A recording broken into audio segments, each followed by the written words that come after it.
خب سلام، عرض ادب و احترام خدمت دوستان. امشب شب دومیه که از مجموعه سری در واقع 4 شب که از دیشب شروع کردیم. شب اولش رو در خدمتتون هستیم. خودم معرفی میکنم. اول زنوریان، اونا که دیشب نبودن یه توضیح کوچولو هم میدم. زنوریان هستم، مدیر عامل مؤسسه پلیس. ما یه مجموعه هستیم که در کانادا کار میکنیم و ثبت شدیم. در ایران دفتر داریم. مجموعه فعالیت های ما در قالب اخذ پذیرش تحصیلی، مشاوره تحصیلی، ویزای تحصیلی و عرضم به حضور شما نهایتا مهاجرت تحصیلی است.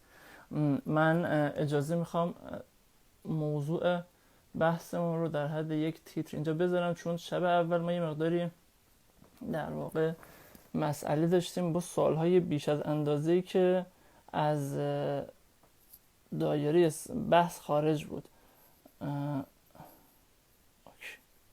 خیلی خوب. من یه موضوع کوچولو اینجا بزنم. خیلی خوب. یونیورسیتیز. خیلی خوب. خیلی هم عالی. اینم با اجازهتون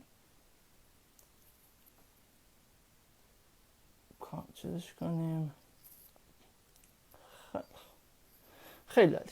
من در خدمتتون هستم. اگه اشکال نداشته باشه من کامنت ها رو فعلا میبندم، با هم یه صحبتی داشته باشیم. خانم در واقع مهمان امشب رو داشته باشیم، باشون صحبت کنیم، بعد سر وقت بیایم و دوباره راجع به از سوالای شما کامنت ها رو دریافت کنیم. از کامنت ها سوالای شما رو دریافت کنیم. ضمن اینکه یه قولم به اونایی که قبلا سوالاشون رو تو کامنت ها گذاشتن که کم هم نیستن میدم که قطعا اونا با اولویت سوالاشون تر بشه. توضیح میدادم مؤسسه ما یه مؤسسه است که فعالیت‌های دانشجویی و دانش آموزی داره. با مؤسسات مختلف آموزشی در کانادا طرف قرار دادیم. رسما ایجنت اونها هستیم. عرضم به حضورتون که در واقع از زمانی که داستان کرونا پیش آمد سعی کردیم که یک فرصتی رو استفاده بکنیم توی این مدت که آنلاین و لایو با مسئولین پذیرششون صحبت کنیم. امشب شب دومه، اگه دیشب نبودید. دیشب راجع به مدرسه های کانادایی صحبت کردیم. مهمان ما مدیر یکی از مدارس زنجیره‌ای کانادا به نام بلیف اکادمی بود.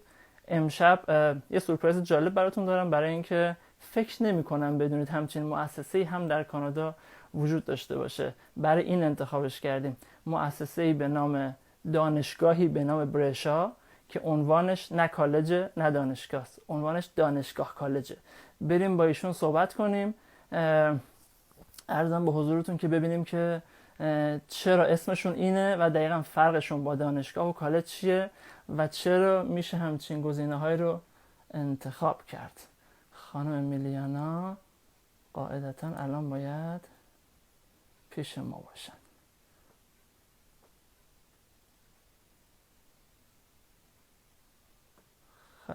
خانم میلیانا رو من پیدا کنم. بله من الان داریمشون. Hi Miliana. Hello. Hi. How are you? Good. How are you doing? Fine, thanks. Thanks for coming. Yes, And thank you.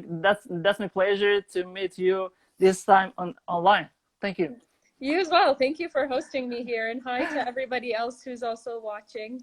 Yeah, actually, let me just talk about our process on the live. I need to translate your sentences, so just after a couple of sentences, I'll translate it, and then we can continue. So Yeah, of course. go ahead. It's your time to talk about your university, college, and everything you need. Sure.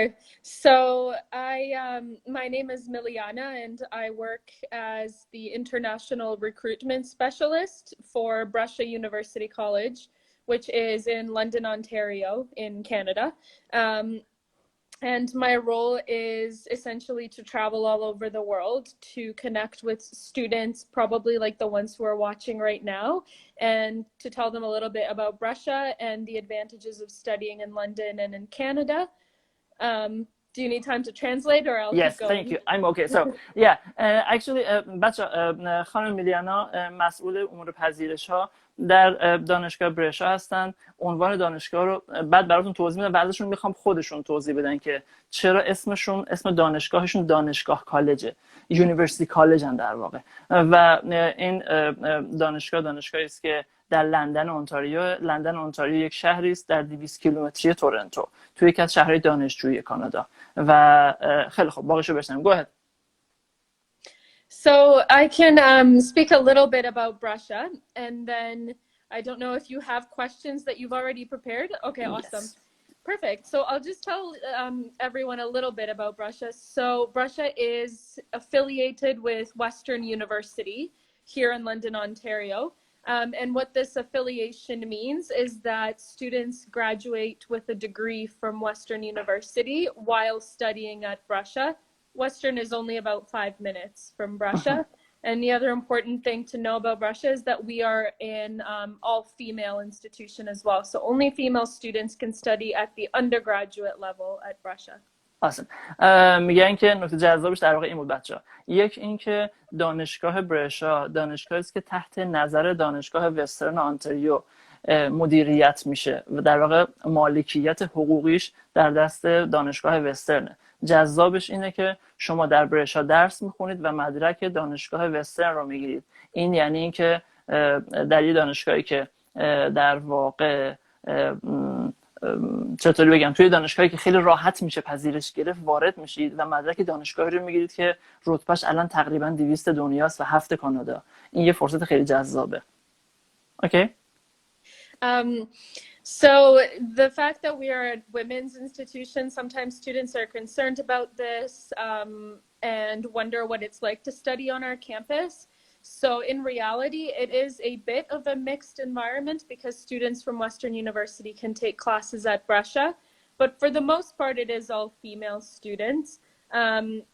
Faculty is mixed as well, male, female professors. And the reason that Brescia is a female-only institution is because we were founded to be a female-only institution about actually exactly 101 years ago. Wow. So this dates back historically to 101 years ago, and we've just maintained this tradition, and we see a lot of value in offering a female-only campus. بچه نکته جذاب دیگه این دانشگاه اینه که مخصوص خانوماست. از زهرای خودمون رو یادتون باشه یا حتما میشناسید. خیلی جذابه براتون که توی کانادا دانشگاهی وجود داره که فقط مخصوص خانوماست. آره اینطوریه. البته تفاوتش با دانشگاه‌های خانمایی مثل ما اینه که اینجا گفتن این اختصاصی زنانه بودن یا دخترانه بودن کالج مخصوص دوره‌های لیسانس، نه فوق لیسانس، به علاوه اینکه ربطی به اساتید نداره. یعنی اساتید در واقع هم آقا و هم خانم هستن. دانشجوی لیسانس دانشجوی فوق لیسانس هم همینطور، هم دانشجوی لیسانسن که فقط خانم‌ها هستن. باید از نزدیک ببینید، خیلی کمپس جذابیه. Go ahead. So some of the benefits that our school offers, of course, apart from students receiving their degrees when they graduate from Western University, which is great because Western is a highly ranked school in Canada. Other advantages of studying at Brescia would be our small class sizes. So class sizes range from about 24 to 29 students. So this gives students a greater chance to interact with other people in their classrooms and to get more one-on-one support from their instructors. And they generally feel more comfortable engaging in the classroom in a smaller environment. Sure. میگن که خب یکی از مزیت‌های این که در برشا درس بخونید اینه که اولا اینکه مدرک در واقع وسترن رو میگیرید که از بهترین دانشگاه کانادا و دنیا، و اون وقت این که خیلی جذابه که کلاس‌های کوچکتری استفاده می‌کنید بین 25 تا 29. جالب براتون بگم که مثلا در دانشگاه مثل وسترن بسیاری از کلاس‌ها در سالن‌های کنفرانس بزرگ برگزار میشه. یعنی کلاس 200 نفره، 300 نفره، 400 نفره. وقتی که شما بتونین همون مدرک و همون کیفیت، همون در واقع مدرک رو بگیرید ولی در یک کلاس 20 نفره درس بخونین، قطعاً کیفیت و اینکه اون مربی یا معلم بتونه ارتباط بیشتری با شما برقرار کنه، این احتمال خیلی بیشتر میشه. yeah. So the last thing that might be important to mention is our programs. So what programs we offer, and those would be primarily undergraduate programs in the social sciences and arts and humanities. We do also offer a couple science programs. Most importantly would be our foods and nutrition program. It's relatively unique to Brescia, as many Ontario universities don't offer this program. So our foods and nutrition program is quite large. We do also offer a business program, which is called Management and Organizational Studies. And we also offer health sciences and kinesiology. And the last program I wanted to mention is our preliminary year program, which is open to students. It's a pre-university program open to students to upgrade either academics or English language proficiency or both. اوکی بچه اگه یه جایی یادم میره بگم بعدا تو صحبتام میگم، چون خیلی وقتا حجم تعداد رشته‌هایی که میگن ممکنه فراموش کنم. اما دانشگاه اینطوریه که جزء دانشگاه کوچیک تلقی میشه، چون زیر مجموعه دانشگاه وسترن. اوکی، بنابراین تعداد رشته‌ها اصلا زیاد نیست مثل دانشگاهی مثل وسترن، در حالی که گفتم همون مدرک رو با آدم میده. نکته جذابش اینه که چند تا کوچولو بگم ایشون دیگه فقط رد شد. یه دوره یک ساله پریلیمینری دارن شبیه پیش دانشگاهی ماست. اگه دیپلمتون با اون دیپلمی که اینها میخوان، یعنی نمرات معینی که میخوان، مثلا میخوان هلت ساینس بخونین، بعد نمرات معینی در بیولوژی شیمی داشته باشین، اگر اونا رو نداشته باشین میشه یه سال بیاین اینجا اون نیازمندی‌ها رو برطرف کنین، بعد رشته که دوست دارین رو بخونین. این یه مزیت خیلی جذابه. نکته دوم این که نقطه قوت و درجه یک این رشته، یعنی این دانشگاه تمام پوزو کلاسش به رشته نوتریشنشه، رشته تغذیه. اگه دوست داشته باشین فوق لیسانس اینجا بگیرین، یکی از دانشگاه پرفکت تو این حوزه. و بقیه رشته‌های مثلا اسم بردن کینسیولوژی ممکنه شما ندونین، هلت ساینس ان کینسیولوژی میشه رشته‌ای که در واقع اگه میخواین فیزیوتراپ بشین خوبه اون لیسانس رو بگیرین، بعد برین سراغ فیزیوتراپی. اوکی گو اهد. Yeah, so I think that summarizes Brescia for the most part. We do accept applications throughout the year. So we don't have a closing date for our applications, and we're still accepting applications for this upcoming September. In terms of undergraduate studies, we have 2 intake periods, September and January. However, September is the primary intake, and this is also the best option for international students because of the way the courses are designed to be run in September for a September start, and because of the orientation that's provided to international students as well. پرفکت. میگن که برای بچه‌هایی که میخوان ورودی در واقع وارد این دانشگاه بشن یا اپلای کنن، هم ورودی سپتامبر داریم هم ژانویه. در واقع بچه‌ها میشه ترم تابستون و ترم پاییز و ترم زمستون ما، و این دوبار میشه منتها میگن بیشتر پذیرشمون و اولویت در پذیرشمون سپتامبره، بعد اگه ظرفیت داشتیم برای ژانویه هم میگیریم. ضمن اینکه الان بازه و الان میتونیم برین اپلای کنیم برای سپتامبر. Yeah, so students can apply, like I said, throughout the year. When students are applying, they would be applying through PLAYS as an educational agent, and there's no fee for that application at least. And part of the application, students would need to provide their high school transcripts as well as English language proficiency. So in terms of English language proficiency, we require IELTS of 6.5. Students that have an IELTS lower than 6.5, they can attend either our preliminary year program, or they can attend a summer language program before undergraduate studies. This depends on the level of English. Yep. And we do also, as of recently, accept Duolingo as well with scores of 115. پرفکت. میگن که خب من از آخری بگم، نکته آخر در مورد زبان بود. حداقل زبانی که مد نظرشونه برای ورود به دانشگاه 6.5 آکادمیک آیلتس. اوکی، هرچند که میدونید الان بحث دولینگو پیش اومده با توجه به اینکه آیلتس عملا در سراسر دنیا برگزار نمیشه، آزمون دولینگو جایگزین شده و همه دانشگاه‌های معتبر تقریبا دارن اینو میپذیرن. برای این تو پرانتز دوباره برای اینکه بدونین چه دانشگاهایی دارن میپذیرن، تو سایت دولینگو برین اسم دانشگاه رو نوشته. الان که باهاتون صحبت میکنم نزدیک 150 تا دانشگاه و کالج کانادایی دارن دولینگو رو میپذیرن. خیلی آزمونش راحته، یه لایو میذاریم راجع به اون صحبت میکنیم. و اینکه گفتن که یه نکته گفتم من جان اندازم، این که ددلاین ندارن برای پذیرش، یعنی هر وقت دوست داشته باشین اپلای میکنید. گفتن از طریق سایت خودمون یا از طریق ایجنت میتونید اپلای کنین و هیچ ددلاین نداره. شما تقاضا میدید و اونها میگن اولین مثلا دوره‌ای که میتونین پذیرش بگیریم این دوره است. Yes, go ahead. So another thing I wanted to touch on is our tuition fees. So our tuition fees for first year undergraduate studies begins at approximately 33,000 Canadian dollars. And then we do also have a residence on campus. Of course, that's open only to female students. And the costs for staying in residence for the 8-month academic year is approximately $12,000. Yep. On top of 33,000. Those are relatively high tuition fees for Ontario. However, we do offer a number of scholarships that students can apply for.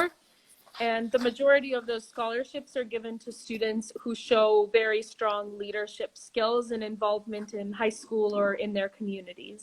Okay. You said the tuition fee for the undergrad is 33,000 for a year, right? For the first year. For the first, and how about the other years? The other years are approximately in the same range, but a little bit less. It goes down by a couple thousand. I see. Okay. بچه میگن برای undergrad اصطلاحیه که برای دوره لیسانس میگن. اوکی. برای دوره های لیسانس در واقع شهریه‌شون $33,000 کاناداست و خوابگاه هم دارن. این خوابگاه خیلی خوشگلیه، اگه برید ببینید خیلی جذابه چون مال خانوما صورتیه همه چی، خیلی جالبه. و البته قوانین رفت آمد برای آقایون داره، مثلا 10 شب به بعد دیگه اجازه نمیدن کسی بره، آقایون برن. بعد آره اینو و شهریه اون برای 1 سال که البته شهریه در واقع خوابگاه میشه 8 ماه، گفتن فقط برای 8 ماه میشه 12,000 تومان برای اون باید شهریه بپردازیم، هزینه خوابگاه بپردازیم. اوکی. So then some students might also be wondering about how this more in detail, how our partnership with Western University works, and when they enroll in Brescia, can they take courses there? Can they transfer to Western? At the end of the day, students, when they begin their studies at Brescia, they will quickly realize that there is no need to transfer to Western University unless it's for a specific program offered only at Western University. The main reason students come to Brescia is for the smaller class environment. It is possible to transfer, and that transfer depends on the program. However, students can take some classes. Each year, students take a 5.0 credits. So 5 credits, and 2 of those credits they can take at another campus, which includes Western University, Huron University College, and King's University College as well. اوکی. بچه من از قبلی که یادداشت کردم یادم رفت بگم اسکولارشیپ هایی که دارن. گفتن اسکولارشیپ داریم، میتونید کمک هزینه تحصیلی بگیرید. منتها نکتهش اینجاست به کسایی میدیم که درجه 1 باشن دیگه. بعد تعریفشون از درجه 1 اینه که کسایی که فعالیت‌های مدیریتی داشته باشن. خیلی توی کانادا فعالیت‌های اجتماعی و مدیریتی توی اینجوری بگم فعالیت‌های فوق برنامه توی دانشگاه خیلی موثره، خیلی مهمه، جزء چیزایی که شما رو میتونه بالا ببره. حتی تو رزومه‌هاتون میتونید بنویسین که این فعالیت‌ها رو دارید. فعالیت فوق برنامه داشته باشید، آدم فعال باشید تو کارهای اجتماعی و مدیریتی دانشگاه. افراد درجه 1 میتونن اسکولارشیپ بگیرن. قطعاً شرایط خوبیه، اما یه چیزی تو پرانتز من بگم، اونم این که مبالغ این اسکولارشیپ برای بچهای آندرگراد خیلی کمه. یعنی فکر نکنین که مثلا میرم اونجا درجه یک میشم اون وقت کل شهریه رو از اونجا میگیرم. اینطوری نیست. در مورد وسترن بگم، گفتن که نکته بعدی که تو صحبت اخیرشون بودیم که این بود که بچهای گاهی اوقات میگن میشه ترانسفر کرد بریم وسترن. آره حتما میشه، هیچ محدودیتی وجود نداره. میگن اما اگه بیایید ببینید که اینجا کلاس‌ها کوچولوتره و همون کیفیت و همون استادا دارن همین کارو میکنن، قطعا ترجیح میدید همینجا بمونید. هرچند که این حق رو دارید که حتی اگه دانشجو برشا هستید و منتقلم نمیخواید بشید وسترن، یه تعدادی از واحداتون مثلا 5 تا 2 تا از 5 تا رو برید توی وسترن، یا هر کدوم از سایر دانشگاه‌های زیر نظر وسترن که مجموع بچه 3 تاست، برشا و هیورن و کینگز. این 3 تا دانشگاه تحت نظر وسترن که توی هر کدوم از اونها میتونید برین. جالب بگم بلاز جغرافیایی هم همشون نزدیک همن، یعنی سرویس‌های مستقیم دارن بین این دانشگاه‌ها، میتونید برین. Yeah. So I also wanted to quickly go back to applications. As I mentioned, the best time to apply would be, or the best intake would be September for international students. And the best time to apply would be about anywhere between December to February. However, the Ontario University's application center, applications on there close usually on January 15th. But like I said, Brescia does accept applications throughout the year. Students can continue applying. The only consideration students should have is their application for the study permit. If they're coming from abroad, it will take time to process the application. So you wouldn't want to apply in July and then find out that it takes too long and then you're not able to start studies on time in September. خب بچه میگن که در واقع حدوداً برای اینکه بتونین سپتامبر اینجا باشین، علیرغم اینکه ما ددلاین نداریم، هر وقت دوست دارین میتونین اپلای کنید، اما چند تا چیز در نظر بگیرید. یکی اینکه محدوده‌ای که منطقی برای این کار بین دسامبر تا فوریه. ببین تقریبا زمستون ما میشه، اوکی؟ یعنی این حدودا چیز کنید، یا اینجوری بگم اواخر پاییز و اوایل زمستون، چون ما ژانویه تقریبا دیگه دی ماه ماست، اوکی؟ پس تا قبل از دی ماه یا تا دی ماه میتونین اپلای کنین. این منطقی ترین فاصله است، هرچند که بعد از این میگن ما اوکیمون میپذیریم. اما یه سایت وجود داره، یه سایت متمرکزی در اون هر استان یه سایت متمرکزی وجود داره، تو اونتاریو همینطور. یه سایتیه که وقتی میخواین برای دانشگاه اپلای کنین میرین اونجا، حالا کامنت میذارم توی کامنت ها آدرسشو میذارم، اونجا باید برین اپلای کنین. بعد میگه اونجا خودش تا 15 ژانویه بیشتر نمیپذیرین. اگه رفتین اونجا دیدین نشد، برین مستقیم از سایت خود دانشگاه اقدام کنین، شدنیه و قابل انجامه. فقط چیزی که لحاظ کنین اینه، درسته ما میگیم دانشگاهمون همیشه میپذیره، اما یه جوری بیاین که دیگه وقت داشته باشین ویزا هم بگیرین دیگه. مثلا میگه وقتی جولای میای 2-3 ماه بعدش کلاس میخواد شروع بشه، اگه ویزا نگیری همه چی به باد میره. بنابراین فاصله رو رعایت کنید، علیرغم اینکه دانشگاه خودش محدودیتی نداره. Yep. So lastly, kind of to summarize my little speech here about Brescia and information about Brescia, I just wanted to give a general overview of what it's like to be on Brescia's campus in London and in Canada. So the students who are watching this, I'm sure are interested obviously in studying in Canada, hopefully specifically London. Yeah. For those of you that are maybe concerned about, should I go to a bigger city like Toronto, Montreal, Vancouver, London does have a lot to offer, both in terms of educational programs with Western University and Brrescia College, as well as for employment afterwards. There are a number of large industries in London, including healthcare and education. So the opportunities are great for studying and working in London. And I'm sure you all understand the advantages of living in Canada and the easy immigration processes and how simple it's been made for students to stay here. And about Brescia's campus really focuses on individual students, supporting their growth and creating a community where they feel that they are empowered and comfortable to speak up in class and to follow their passions and to be involved. بچه مزیت‌های تحصیل در کانادا رو گفتن، به نظر ما لازم نداریم بدونیم، میدونین همون مزیت‌های تحصیل در کانادا چیه، یا زندگی در کانادا در واقع.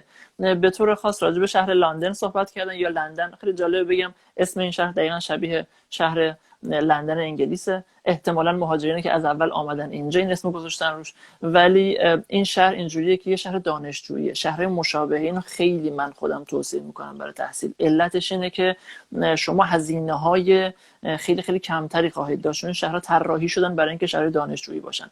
مثلا همونطور که ایشون گفتن دانشگاه وسترن، دانشگاه برشا و اطرافیاش به علاوه یکی از بهترین کالج‌های کانادا به نام فنشا اینجاست، یه شهر دانشجویی با هزینه‌ای کم. پس خیلی مزیت داره تو اینا.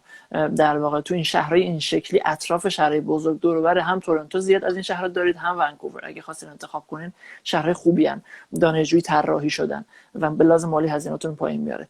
به علاوه این که از تعریف کردن از کمپس وسترن، کمپس وسترن یکی از معروف به یکی از قشنگترین کمپس های دانشگاه کانادایی.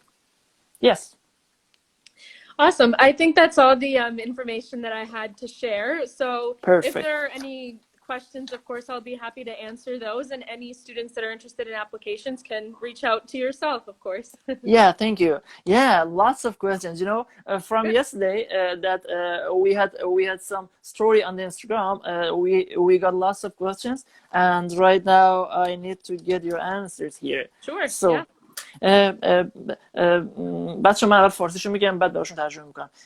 اولین چیزی که خیلی جذابه اینه که خیلی چیز شده، خیلی بچه سوال میکنن که یعنی چی اون کالج، یعنی چی دانشگاه، چرا کالج، اصلا کالج چیه، دانشگاه چیه، و اینام که میگن دانشگاه کالجیم. Milena, what's the difference between colleges, universities and university colleges? So colleges in Canada are they offer more practical training programs, whereas and they lead to direct careers after that, and often involve a lot more co-op placements or internships and things like that. Whereas universities are more theoretical institutions, and a university college is, at least when it comes to Western University, the university college is just a affiliated school of a larger university, which is what Brescia is. So the word college is very confusing in our name. We are not a college as the traditional college in Canada is. We offer only degree programs, but we are called a college because we are part of Western University, just slightly separate. خب من دوست داشتم این فرصت استفاده کنم این توضیح رو در واقع از ایشون بگیرم. داستان این شکلیه، کالج رو انتخاب میکنیم برای اینکه بریم توش درس بخونیم، به کار نزدیک بشیم. در واقع رشته های عملی تر، رشته هایی که به سمت کار ما رو میبرن. بذار اینجوری بگم، کالج طراحی شده در نظام آموزشی کانادا که نیروی کار تربیت کنه، در این حالی که دانشگاه طراحی شده تا نیروی آکادمیک تربیت کنه. دانشگاه فضای کاملا تئوریک داره، کاملا غلطه، فضای بیشتر تئوریک داره و در واقع کالج ها فضای بیشتر عملی. دوره‌های کوآپ تو کالج ها بیشتر، همونطور که ایشون گفتن، یعنی دوره‌هایی که همزمان با درس کار هم میکنید. و یونیورسیتی کالج که اسم در واقع دانشگاه این است، میگن ما اصلا کالج نیستیم، به ما نگید کالج. آره نیستن. علتش هم اینه که میگن ما همش دیگری داریم. دیگری توی کالج‌ها، تو در واقع در کانادا 5 مدل مدرک داریم توی سیستم نظام آموزشی بعد از در واقع بعد از دبیرستان که اینجوریش میگن پست سکندری. سرتیفیکیت داریم، بعدش دیپلم داریم، بعدش گریجویت سرتیفیکیت داریم، بعد در واقع ادوانس دیپلم داریم و ارزم به حضور شما دیگری داریم. اینا فقط دیگری دارن، دانشگاه فقط دیگری دارن، غیر از سرتیفیکیت معینی که میدن. این یه حرف عمومیه در واقع. برای همین اینا دانشگاه و فضای عمومی دانشگاه رو دارن. Okay, thank you so much. I try to just add something to make it more clear about the colleges, and because I had lots of questions about the differences between colleges and universities, so that's why I believe it's more clear. Thank you. Of course. Okay, so is there any difference between okay, let me talk about it in Persian first. Sorry.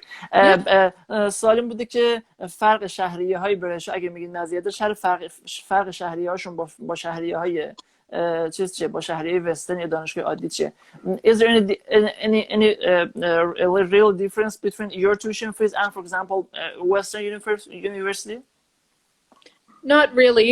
The tuition fees for Brescia and Huron and King's University College are set by Western University. So because students receive the degrees from Western University, the tuition is the same. آها، بچه میگن شهریه اون یک سال چون دانشگاه تعیین میکنه. من کامنتار رو گذاشتم، میخواستم یه خورده عقب افتاده ها و ساله که شده قبلا رو ادامه بدم، در واقع خودت اونا رو تو اولویت بذارم بعد با شما ادامه بدیم. الان کامنتار بازه، میتونید سوال بذارید و من حتما ازشون میپرسم. خب سوال بعدی که من اینجا دارم اینه که میشه از برشا به وسترن، آره گفتم. یه اون دوره هایی که من سوال کردم رو مطرح کردم. خیلی خوب، بذار اینجا بریم بهتره. دانشگاه بدون هزینه که وجود نداره. کی گفت؟ لطفا برای دانش در حال لازم بپرسید بخوایم رشته تخصص داروسازی اقدام کنیم. پرستاری هم دارن. Do you have any nursing or pharmacy degree? I don't believe so, right? Not at Brescia, but they are offered at Western University. Yeah. بچه تو وسترن دارن نرسینگ و چیز هست، پرستاری داروسازی هست، ولی توی برشا نیست. آموزش آنلاین هم دارید، هزینه‌اش چقدره؟ Is there any online courses or online programs, especially right now in COVID situation, or any or even after that? Our programs are all offered on campus. So traditionally, however, due to this situation, the students that are studying right now, their programs are online. But for students who will be beginning their studies in September, and those returning in September, we don't know just yet exactly what the delivery of classes will be. So it's important to follow these universities' websites that students are interested in attending, just to see what the latest updates are. As of now, we don't have an update just yet. خب میگن که در واقع باید برید اون سایت دانشگاه رو که میخواین اپلای کنید بگردید و اون موقع متوجه بشین که در واقع هر دانشگاهی چه پالیسی داره تو این حوزه. خب من در وسترن رشته علوم آزمایشگاهی در ارشد دارم. بله فکر کنم دارم. بچه اطلاعات وسترن ایشون نداره، بنده خدا، اذیتش نکنید. سلام، وقت بخیر. برای یک درجه مشخص زودتر وارد بازار کار بشیم بهتره کالج بریم یا دانشگاه؟ برای کار بهتره کالج بریم با نگاه کار، اما با نگاه ویزا بعد توضیح میدم بعد بریم دانشگاه. من کامپیوتر سال دوم هستم، برای انتقال اقدام کنیم بهتره یا انصراف بدیم؟ سال سختیه. خوبه که خب چه مسترهایی دارن. مسترهایی که دارن یه دونه، بچه گفتن یه دونه مستره. They asked about your master's program. You have nutrition and something else, right? I saw the something in engineering. Am I right? Sort of. So we do, Brescia does offer a Master of Science in Foods and Nutrition. And this is, there are two parts. There's the theory-based and the practical-based part of the program. So students can either study generally research-based foods and nutrition, or students can choose to study the stream that's focused more on becoming a registered dietitian. And then there is a Master of Engineering in Food Processing, and this program is intended for students who have a background in chemical or biochemical engineering or a related field. And this is offered through Western University's engineering department. بچه دو تا مستر دارم. همونطور که گفتم تمام تمرکز این دانشگاه تمام غلطه. بیشتر تمرکز این دانشگاه روی حوزه تغذیه است و فوق العاده هم تو این. یه فود پروسسینگ دارن، مهندسی فود پروسسینگ، فارسیش نمیدونم چی ترجمه بکنم، دقیقش همون که عنوان خودش رو بگم. و اینو میگن با وسترن کار میکنیم. خیلی بچه اونایی که شیمی خوندن یا مهندسی شیمی خوندن رو توصیه میکنم فود پروسسینگ بخونن. اوضاع اشتغال در حوزه مهندسی شیمی، خصوصا اونایی که تو ایران خیلی مهندسی شیمی رو پتروشیمی میخونن، جذاب نیست دیگه. اوضاع نفت و مشتقاتش جذاب نیست توی بازار اشتغال، ولی موضوع فود پروسسینگ خیلی خیلی جذاب برای اشتغال. پس توصیهش میکنم برای اون بچه‌ها. تغذیه هم که سر جاشه. خب در مورد رشته پزشکی، okay, حتما. They asked about actually they want to be a physician in Canada. So what's the process to be a physician here? I mean, what would be the bachelor, and then what would be the next steps? So first of all, what I tell most students, most international students when they're interested in becoming physicians in Canada, is that typically, now this varies by province and it varies by university that has a medical program. or a medical school, typically they don't accept international students into medical schools in Canada, or the numbers are a very, very small percentage of total accepted students.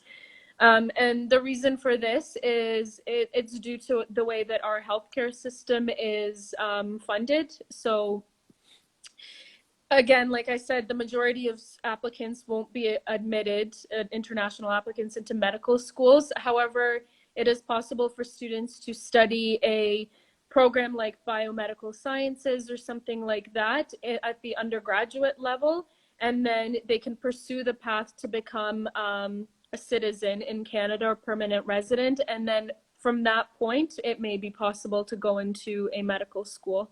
Mm-hmm. And how about your Bachelor of Science or Bachelor of Art that you have? I mean, in health science, may they start from here and then go to the medical school? So the Bachelor of Science. Sorry, you mean health science is the yes, exactly. However, yes. I believe you have a Bachelor of Art in health science, right? Mm-hmm.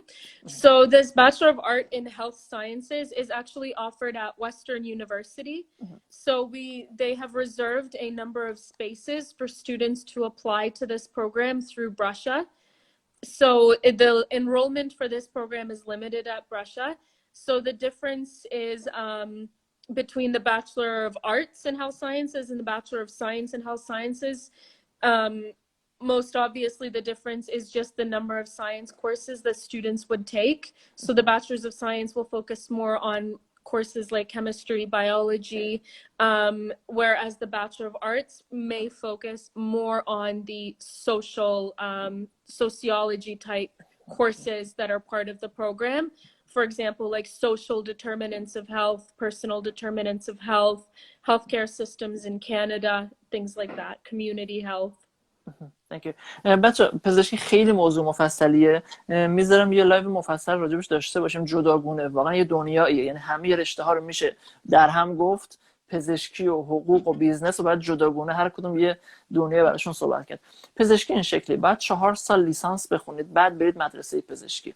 برای 4 سال لیسانس بعد لیسانس ساینس بگیرید، اصطلاحاً بچلر آف ساینس. یه نکته دیگه گفته بودن مستر چیه؟ مستر یعنی فوق لیسانس، بچلر یعنی لیسانس. اوکی، بعد بچلر آف ساینس بخونید تا بتونید برید مدیکال ساینس. بعدم خیلی مسیر طولانی داره، همونطور که گفتن خیلی مسیر مشکلیه. اصلا نمیخوام کسی رو ناامید کنم برای خوندن پزشکی، اما بدونید که باید خلاصه خیلی خیلی جدی باشید، خیلی خیلی مصر باشید، خیلی تلاش کنید تا بتونید مسیر رو طی کنید. یه نکته کوچولو راجع به خود پزشکی به طور خاص این که کسی میتونه وارد مدیکال اسکول بشه که قبلا اقامت دائم کانادا رو گرفته باشه یا سیتیزن کانادا باشه، ولی این مسیر موضوع در واقع مشکلی برای شما ایجاد نمیکنه. چرا؟ چون شما میتونید وارد 4 سال لیسانستون بشین، درستون رو بخونید، تو اون دوره‌ای که دارید آمادگی پیدا میکنید برای ورود به مدیکال اسکول که آزمونهای خودش رو داره هم اقدام کرده باشید برای پی آر یا اصطلاحاً اقامت دائم و اون موقع وارد حوزه پزشکی بشید. خب حتی ما آیلتس داشته باشیم یا مدرک تی سی اف هم قبوله؟ نه، مدرک گفتن مدرک چیز قبوله، گفتن مدرک آیلتس، تافل و دولینگو هم اخیراً قبوله. خب پذیرش میدن. آی دندونپزشک از ایران رشته مستر رو اپلای میکنن، پذیرش میدن. آره هیچ محدودیتی ندارن. شما زیاد اطلاع داشته باشید یا زیاد مدرک داشته باشید اینا مشکل ندارن. تو ویزا مشکل براتون پیدا میشه بچه‌ها. چرا برای کالج ویزا نمیدن؟ بعد توضیح میدم. بذار نیمه دوم که بحث من براتون توضیح میدم چرا کالج ویزا نمیدن. در مورد لیسانس بهداشت عمومی لطفاً بگید. ارشد اپیدمیولوژی رو بعد تو وسترن بخونید، ولی تو وسترن که از بهترین هاست و اونجا دارن.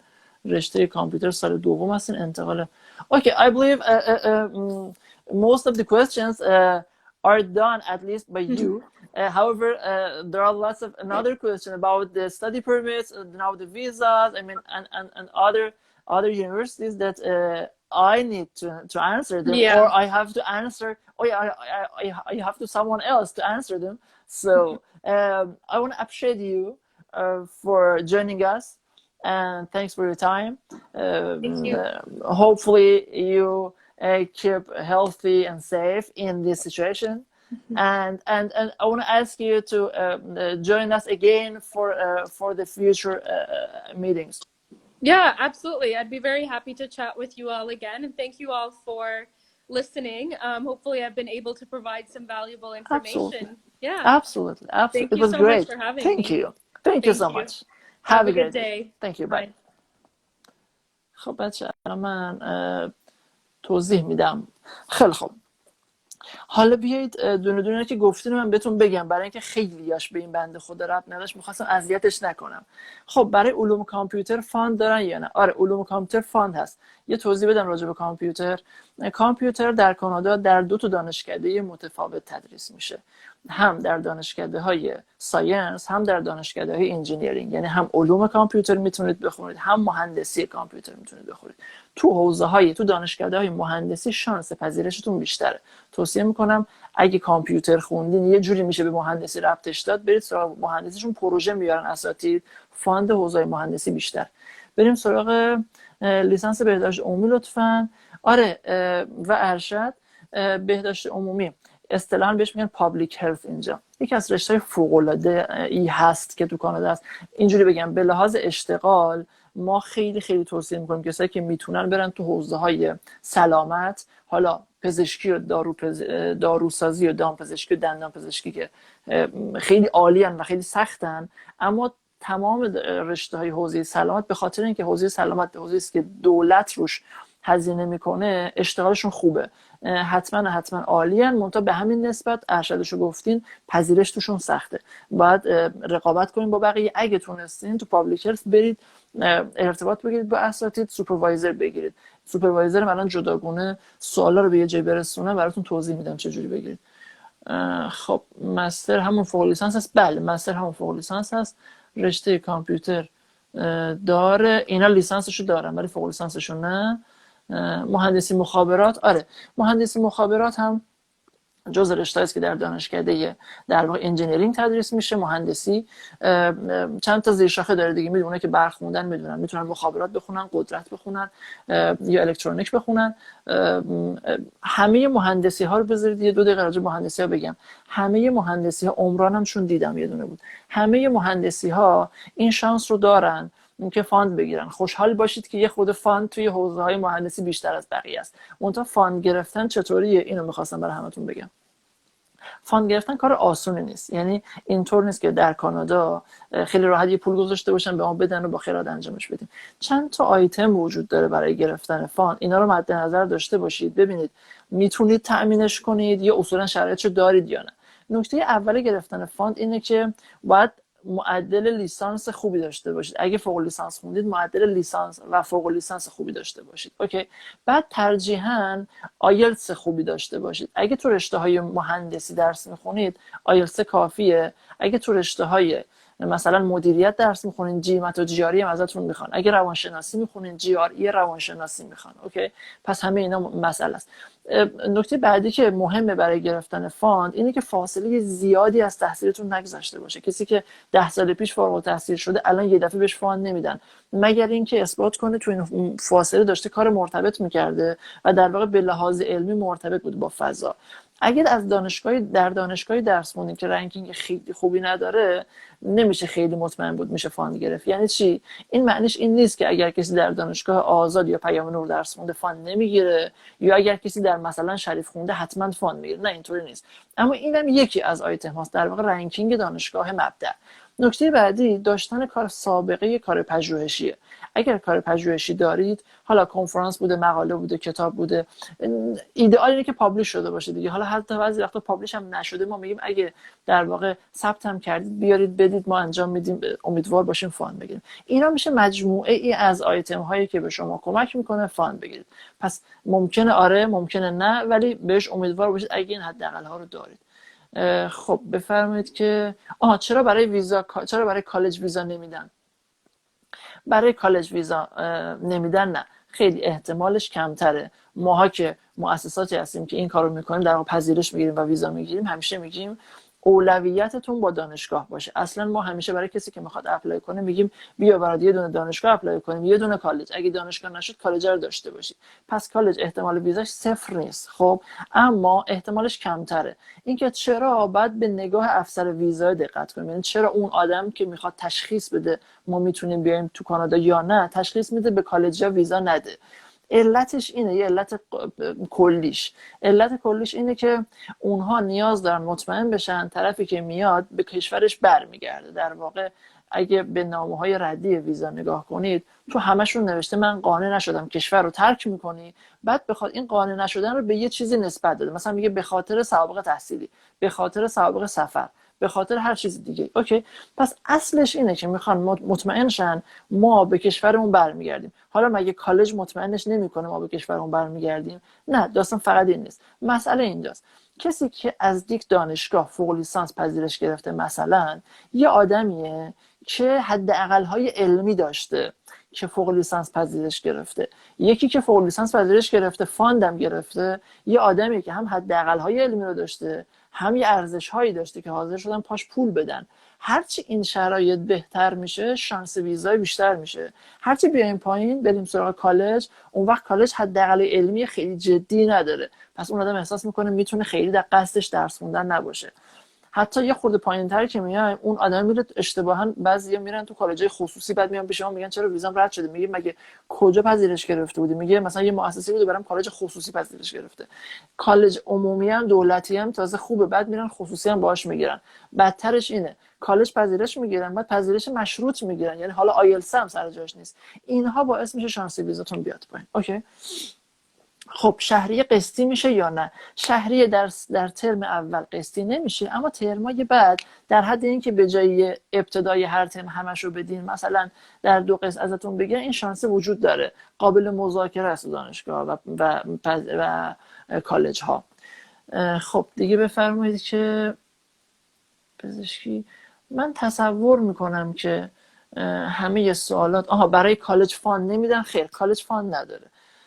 محدودیت سنی هم محدودیت سنی کالج نداره. نه، اصولا تحصیل در کانادا هیچ محدودیت سنی نداره. هرچی هم شما دکترا هم گرفته باشید کالج میتونه بهتون پذیرش بده. پس نه محدودیت سن داریم، نه اگه مدرکمون زیادی خیلی زیاده بهمون پذیرش نمیدن. نه، مشکلی در این موضوع نیست. سن و مدرک زیاد که اینجا بهش میگن over qualification، یعنی اینکه زیادی مدرک داشته باشی باعث میشه اتفاقات بد دیگه ای بیفته. یعنی شما دکترا داری، اومدی میگی میخوام لیسانس بخونم، به افسر ویزا میگه منطقی نیست، دانشگاه که بهتون پذیرشو داده اصلا یا فلان یا کالج، ولی از نظر افسر ویزا منطقی نیست این رفتار. اگه منطقی نباشه میشه همون که پس طرف یه نقشه دیگه ای داره میاد کانادا، نمیخواد درس بخونه، وگرنه چرا با دکترا میخواد بیاد دوباره اینجا لیسانس بخونه، پس ردش میکنیم. ادامه رشته عمران هم تو مهندسی ها گفتم دیگه، یعنی همون داستانی که با هم صحبت کردیم. قالب مهندسی ها یک شکل، فقط مهندسی توضیح بدم، 2 نوع چیز داریم، 2 نوع فوق لیسانس داریم در همه رشته ها. عنوان کلیشو میگم، تو مهندسی ها میگم. در کانادا کلا 2 مدل فوق لیسانس داریم بچه‌ها. یه مدل بهش میگن ریسرچ بیس یا تزیس بیس. این معادل همون چیزیست که ما در ایران داریم و که پایان نامه داره، استاد راهنما داره، دفاع داره. اینا یه مدل اینجا هست که تو ایران نداریم، بهش میگن کورس بیس ماستر یا فوق لیسانس آموزش محور میشه بهش گفت. اینا دیگه فان توشون نیست، استاد راهنما هم ندارن، پایان نامه و دفاع هم ندارن. شما میای یه فوق لیسانس میگیری، درساشو میخونی، میری حتی میتونی باش دکترا بخونی، میتونی باش کار کنی، باش اقامت بگیری. پس هیچ نکته منفی نسبت به اون یکی نداره. تنها نکته جدی که داره اینه که خودت باید پولشو بدی و این اتفاقا یه مزیته. یعنی ما باید به بچه‌ها تو مهندسی خیلی این متداول تره. بچه‌ها میگن بچه‌ها بیاین، این اگه شرایط مستر اف ساینس رو ندارین یا شرایط ریسرچ بیس رو ندارین، بیاین اینجا اینو بخونین یا با این عنوان وارد شید که میگید میخوام پول بدم. یه ترم پول میدی، بعد از اون میتونین برین تلاش کنین با استادا ارتباط بگیرین، چون ایجاد ارتباط با اساتید از داخل کانادا خیلی آسان‌تر از خارج کانادا است. ایمیلاتون رو شما امتحان کنید، 100 تا ایمیل به 100 تا استاد بزنید، ببینید اصلا چند تاش برمیگرده بگه نمیشه، چند تاش میگه نه. از 100 تا 5 تاش هم بر نمیگرده جواب بده، اون 5 تا 4 و نصفش میگه نه. بنابراین سیستم این شکلیه. کورس بیس تو مهندسی ها بهش به اون کورس بیس میگن مستر اف انجینیرینگ یا اصطلاحاً ام انج. بیاید ام انج بخونید، شروع کنید با ام انج، شانس دارید که تبدیلش کنید به مستر اف ساینس توی مهندسی. من فکر میکنم همه آن چیزی که اینجا بود و گفتم. امیدوارم چیزی جا انداخته باشم. اگه جا انداختم منو ببخشید، چون خیلی حجم سوالات زیاده و دارم تلاش میکنم به همش برسم. فکر میکنم 40 دقیقه که با هم بودیم زمان خوبیه، نمیخوام بیشتر خستتون کنم. فردا شب با کالج جورج براون خواهیم بود، بهترین کالج کاناداست. حتما با ما باشید. بچه‌هایی که تو کانادا هستن فکر میکنم خیلی براشون جذاب‌تر کار با کالج، چون اتفاقاتی که الان داره تو دوران کرونا میفته خیلی مهمه. الان در واقع باید دقت بکنیم که چه اتفاقاتی داره میفته. کورس‌ها رو آنلاین کردن، بچه‌های ما خیلیشون که با ما اومدن الان برگشتن ایران دارن کورساشون رو آنلاین تو ایران میگذرونن. خیلی مهمه که این اتفاقا رو رصد بکنیم. فردا با جورج براون با شماییم، پس فردا با فنشا کالج و هفته‌های دیگه سعی می‌کنیم هر هفته منظم یا هر چند هفته یک بار منظم لایو داشته باشیم. دانشگاه‌های دیگه، رشته‌های شما، متخصصین رشته‌های شما که بشه این کارا رو کرد. شب خوبی داشته باشید. امیدوارم که موفق و سلامت باشید. خداحافظ.